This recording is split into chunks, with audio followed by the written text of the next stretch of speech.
আসসালামু আলাইকুম। স্মার্টফোন জগতে ভিভো বরাবরের মতো সবসময় আসলে ওরা ওদের ফোনগুলোর স্টাইলিশ লুকের প্রতি ওরা বেশি ফোকাস করে।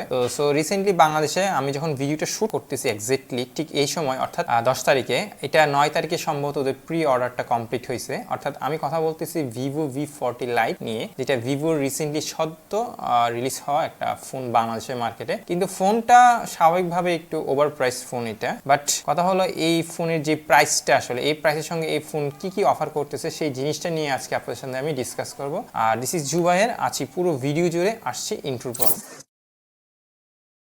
ভিভোর এই ফোনটা বর্তমানে দুই ধরনের প্যাকেজিং আসতেছে। যারা প্রি অর্ডার করবেন তারা পাবেন এক ধরনের প্যাকেজিং, আর যারা নর্মালি আসলে পরবর্তীতে কিনবেন তাদের প্যাকেজিংটা এক ধরনের। বাট আমি রিটেল ইউনিটের কথাই বলতেছি। রিটেল ইউনিটে পাচ্ছেন আপনারা ভিভো V40 লাইট ফোনটি, এবং সাথে সাথে একটি silicon back case, documentation, USB type A to C একটি চার্জিং কেবল, এবং অবশ্যই তো পাচ্ছেন এখানে সিম কার্ড টুল, যেটাতে আপনার সিম ইজেক্টরের জন্য কাজ করে, এবং এখানে পাচ্ছেন একটি 80 ওয়াটের একটি চার্জিং ব্রিক। ফোনটি খুব স্টাইলিশ লুক হলেও ফোনটি কিন্তু সম্পূর্ণ প্লাস্টিক মেড, অর্থাৎ এটার সাইড ফ্রেমটাও প্লাস্টিক এবং ব্যাক পোর্শনটাও প্লাস্টিক। যদিও বা ব্যাক পোর্শনের প্লাস্টিকটা কিছুটা গ্লসি টাইপের, যার কারণে একটু প্রিমিয়াম লুক, এবং বিল্ড কোয়ালিটিও ভালো, যার কারণে একটু প্রিমিয়াম লুক মনে হয়। এবং এই ফোনটির ওজন হচ্ছে আপনার 188 গ্রামের মতো। তবে এখানে একটা দুইটা ব্যাপার আছে, এখানে কিন্তু ফোনটা দুইটা কালার আসতেছে। যেটা গ্রিন কালার সেটা হচ্ছে 188 গ্রাম, আর যেটা সিলভার কালার, যেটা মানে একটু হালকা সিলভার টাইপের, যেটা ওই কালারটা, ওই ফোনটার ওজন হচ্ছে 190 গ্রামের মতো। বাট ফোনটা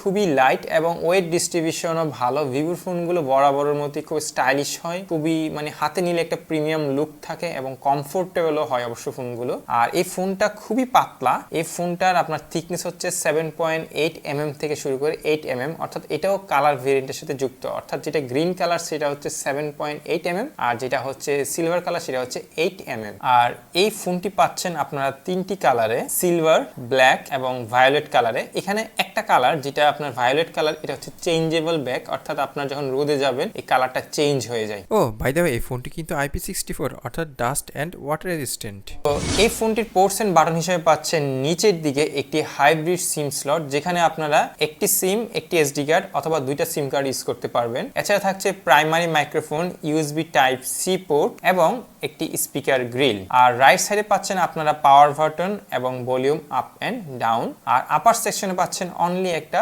নয়েজ ক্যান্সেলেশন মাইক্রোফোন। আর লেফট সাইডে কিছুই পাচ্ছেন না, জাস্ট এটা একটা প্লেন। আর অবশ্যই মনে রাখবেন এই স্পিকারটা কিন্তু ডুয়েল স্টেরিও। এখানে কিন্তু আপনারা পাচ্ছেন না কোনো প্রকারের 3.5 mm জ্যাক।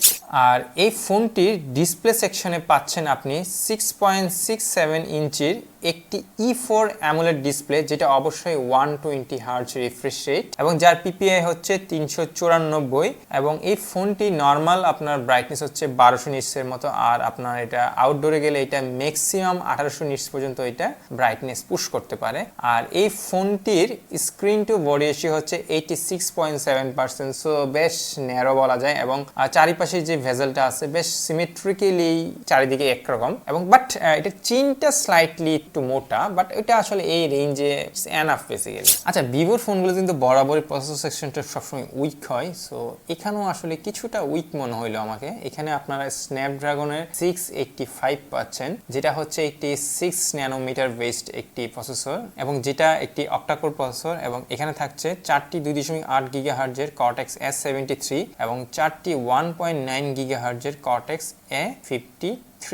আর এখানে আপনারা জিপি হিসেবে পাচ্ছেন Adreno 610, আর র্যাম হিসেবে পাচ্ছেন আপনারা এখানে LPDDR4X, এবং স্টোরেজ হিসেবে হচ্ছে UFS 2.2। আর এই ফোনটা পাবেন আপনারা দুইটার ভেরিয়েন্টে, একটা হচ্ছে 8128 আর একটা হচ্ছে 8256। আর এই প্রসেসরটা আসলে খুব একটা মানে হেভিয়ার প্রসেসর না, যেটা আপনার আন্তর্জাতিক স্কোর দেখলেই বুঝতে পারবেন। এটার আন্তর্জাতিক স্কোর হচ্ছে 3,50,000 এর মতো এক্স্যাক্টলি। আর কিক বেঞ্চ এটা সিঙ্গেল করে হচ্ছে 473 এবং মাল্টি করে হচ্ছে 1510, যেটা আপনারা অলরেডি প্রিভিয়াসলি আমাদের অনেক ভিডিও দেখছেন এই 685 এর প্রসেসর পারফরমেন্সটা, সো এখানে আর ডিটেল কিছু বলতেছি না। তো এই প্রসেসরটা কিন্তু আসলে যদি আমি কম্পেয়ার করতে যাই Z99 এর সাথে মিডিয়াটেকের, এটা কিন্তু কিছুটা আন্ডার ক্লক বা বলা যায় কিছুটা ডাউনগ্রেড বলা যায়, কারণ এই প্রসেসরটা অতটা ক্যাপাবল না আসলে Z99 এর মতো। সো এটা বলা যাচ্ছে যে এই ফোনটা আসলে গেমিং এর জন্য না। এই ধরনের প্রসেসরগুলো যে ফোনে থাকে এগুলো কখনোই গেমিং এর জন্য, বাট গেমিং খেলা যাবে। তবে যারা হার্ডকোর গেমার তাদের জন্য আমি এই ফোনটা কখনোই সাজেস্ট করব না। আর এমনিতে যেহেতু এটা Z85, তো টুকটাক তো গেম অবশ্যই খেলতে পারবেন। এখানে VGME বলেন বা আলফা শর্ট গেমগুলো বলেন, এগুলো খেলতে পারবেন টুকটাক, বাট এগুলো কখনো হাই ফ্রেম রেটে খেলতে পারবেন না। আর লং টাইম খেলতে গেলে আপনার যথেষ্ট পরিমাণে ল্যাগের ফেস করবেন এবং ফ্রেম ড্রপটাও একটু টু মাচই ফেস করতে হবে। আর এই ফোনটিকে পাওয়ার আপ করতেছে 5000 মিলি অ্যাম্পিয়ারের একটি ব্যাটারি, যেটা হচ্ছে 80 ওয়াটের চার্জিং সাপোর্ট করে, এবং যা আপনারা মিডিয়াম ইউজে, যেহেতু প্রসেসরটা খুব বেশি স্ট্রং না, মিডিয়াম ইউজে আপনারা 1.5 থেকে 2 দিন আনায়াসে ইউজ করতে পারবেন। যারা কন্টেন্ট ওয়াচ করার জন্য ফোন খুঁজছেন তাদের জন্য আসলে এই ফোনটাই একটা আদর্শ ফোন হতে পারে। আর ভিভোর ফোনগুলোতে বরাবরের মতো আপনারা পাবেন ফানটাচ ওএস, অর্থাৎ ফানটাচ ওএস 14 উইথ অ্যান্ড্রয়েড 14 বেসড, এবং এই ফোনটার যে এই ইউআইটা এটা বেশ ক্লিন বলা যায়, বাট আমি ব্লুটুথ ফ্রি বলবো না, মানে জাস্ট টুকটাক ব্লুটুথ থাকে যেগুলো আবার আনইনস্টল করা যায়। আর এই ফোনটা কিন্তু কিছুটা আপনাকে স্টক ইউআই স্বাদ দিবে।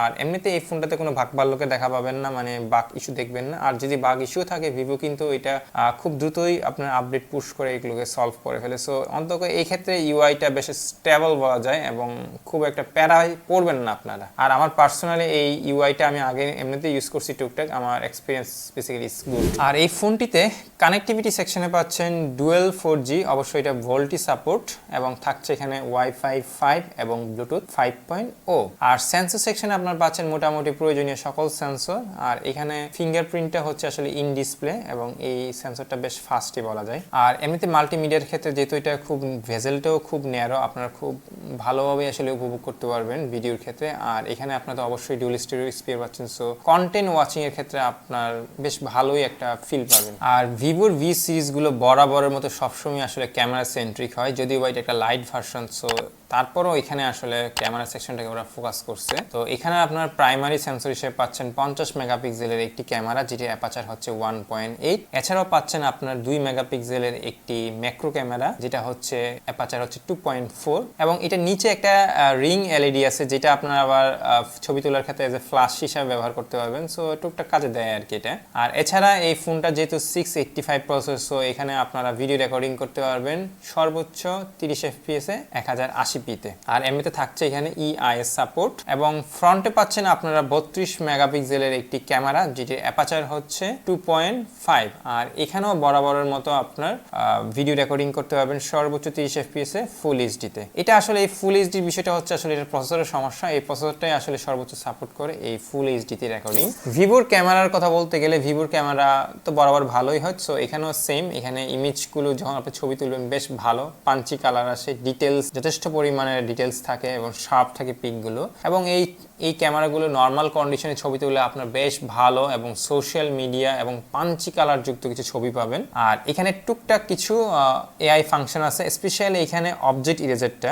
আমি যদিও বা আপনার এই গুগলের যে ফটোতে যেটা এখন ইনক্লুড করা আছে অবজেক্ট ইরেজার, এটা আমি ইউজ করছি আগে, কিন্তু কেন জানি এখানে যে এআইটা ইউজ করা হয়েছে, মানে সেম জিনিসটাকে একটু টুইক করা হয়েছে, এই এআই অবজেক্ট ইরেজারটা মনে হয় একটু বেটার কাজ করে ডিফল্টার থেকে। অর্থাৎ আপনি যখন কোনো জিনিস ইরেজ করে ফেলবেন একেবারে খুব স্মুদার হয়ে কাজটা করতে পারে। সো এখানে যারা আসলে এই ধরনের অবজেক্ট রিমুভ করে ছবি এডিট করতে চান, এদের জন্য একটা খুবই বেটার এবং বেস্ট অপরচুনিটি বলা যায়। আর এই ফোনটি এই মুহূর্তে বাংলাদেশে অফিসিয়ালি পাচ্ছেন দুইটা ভেরিয়েন্টে, 128 এবং 256। যেটা 128 এটার প্রাইস হচ্ছে 28,999 টাকা, আর যেটা 256 সেটার প্রাইস হচ্ছে 31,999 টাকা। বাট যারা আসলে প্রি অর্ডার করবেন তাদের জন্য এখানে কিছু স্পেশাল আইটেম থাকবে, যেটা আমি ভিডিও লাস্টে বলতেছি। তো এই ফোনটি কিন্তু আসলে 29,000 টাকায় আসছে, 29,000 এবং ওইদিকে হচ্ছে 32,000 টাকা। তো এই প্রাইস রেঞ্জে আসলে এখানে অনেক ধরনের লেকিংস রয়ে গেছে। তো আমি আগে একটু লেকিংসগুলো বলি। এখানে প্রথমত হচ্ছে আপনার 3.5mm জ্যাক থাকছে না, সঙ্গে এখানে আপনার ডুয়েল সিম দিছে, কিন্তু এখানে ডেডিকেটেড এসডি কার্ড দেয় নাই। সো আপনি এখানে পারতেছেন না আসলে দুইটা সিম উইথ ডেডিকেটেড এসডি কার্ড সহকারে, মানে একটা এসডি কার্ড সহকারে আপনি ইউজ করতে পারবেন না। আর এই 685 প্রসেসরে আসলে মানে এই প্রাইস রেঞ্জে 685 প্রসেসর, এত পুরাতন একটা ডাইনোসর যুগের প্রসেসর, এবং তাও আবার এত দুর্বল প্রসেসর, এটা আসলে এই প্রাইসের সঙ্গে জাস্টিফাইবল না। আর এখানে এই রেঞ্জের মধ্যে একটা ওএস ক্যামেরা অবশ্যই দেওয়া দরকার ছিল, এবং একটা 50 মেগাপিক্সেল ক্যামেরার সাথে একটা জাস্ট 2 মেগাপিক্সেলের একটা ম্যাক্রো ক্যামেরা দিয়ে বসে আছে। এখানে চাইলে ওরা মিনিমাম একটা 8 মেগাপিক্সেলের একটা আলট্রা ওয়াইড ক্যামেরা দিতে পারতো, কারণ প্রাইসটা কিন্তু আসলে এমন না যেটা 20,000 টাকা বা 18,000 টাকা, এটা কিন্তু প্রাইসটা অ্যারাউন্ড 30,000 টাকার কাছাকাছি। আর এখানে আরেকটা লেকিংস হচ্ছে এই প্রাইস রেঞ্জে চাইলে একটা ডিসপ্লে প্রোটেকশন দিতে পারতো, অনলি মিনিমাম 3 দিতে পারতো কর্নিং গরিলা গ্লাসে, কিন্তু এখানে কিছুই দেয়নি। আর এই ফোনটার ভালো দিক বলতে গেলে এটা ডিসপ্লেটা খুবই ইমার্সিভ, যেহেতু এটা ভিভোর ফোন, সো একটু টুইক তো অবশ্যই আছে, পাঞ্চি কালার দেয় এবং এখানে এটা স্টেরিও ডিসপ্লে পাচ্ছেন এবং সবচেয়ে ভালো হচ্ছে এখানে একটা লার্জ ব্যাটারিও পাচ্ছেন এবং ক্যামেরা কোয়ালিটিও আসলে এভারেজ লেভেলের, মানে যেটা আপনি পাচ্ছেন, যেটা আপনি 50 মেগাপিক্সেল পাচ্ছেন সেটা আপনার এভারেজ লেভেলে। আর ডিজাইন এন্ড স্টাইলিশের ক্ষেত্রে তো আমি আর কিছু বলতেছি না, কারণ ভিভোর ফোনগুলো সবসময় আসলে স্টাইলিশ আর ক্যামেরার জন্যই ওরা পরিচিত এবং এখানেও এটা সেম। প্রি অর্ডার যারা করবেন তারা রিরোর L15TWS পাবেন, সাথে আপনার ভিভো ফটোগ্রাফি কার্ড এবং 4 বছরের একটি ব্যাটারি গ্যারান্টি আপনারা এখানে পাচ্ছেন। সো আজকের মতো ভিভো V40 Lite এতটুকুই, এবং এই ফোনটা আমি সাজেস্ট করবো যারা আসলে একটা স্টাইলিশ ফোন খুঁজতেছেন, একটু টুকটাক ব্যবহার করবেন, অর্থাৎ খুব হেভি কোনো গেমস খেলবেন না, ছবি তুলবেন বেশি বেশি করে এবং একটা স্টাইলিশ লুক আপনার পার্সোনালিটিকে আপনি এক্সপ্রেস করতে চান, তাদের জন্য হচ্ছে ভিভো V40 Lite এই ফোনটি। আর আজকে ভিডিওটা এতটুকুই, দেখা হবে পরবর্তীতে অন্য কোনো ভিডিওতে। সো ততদিন ভালো থাকবেন। আমাদের ভিডিওটা ভালো লাগলে অবশ্যই আপনারা এখানে লাইক, সাবস্ক্রাইব এবং ভিডিওটা অবশ্যই শেয়ার করবেন। সো ধন্যবাদ, বাই বাই, টাটা।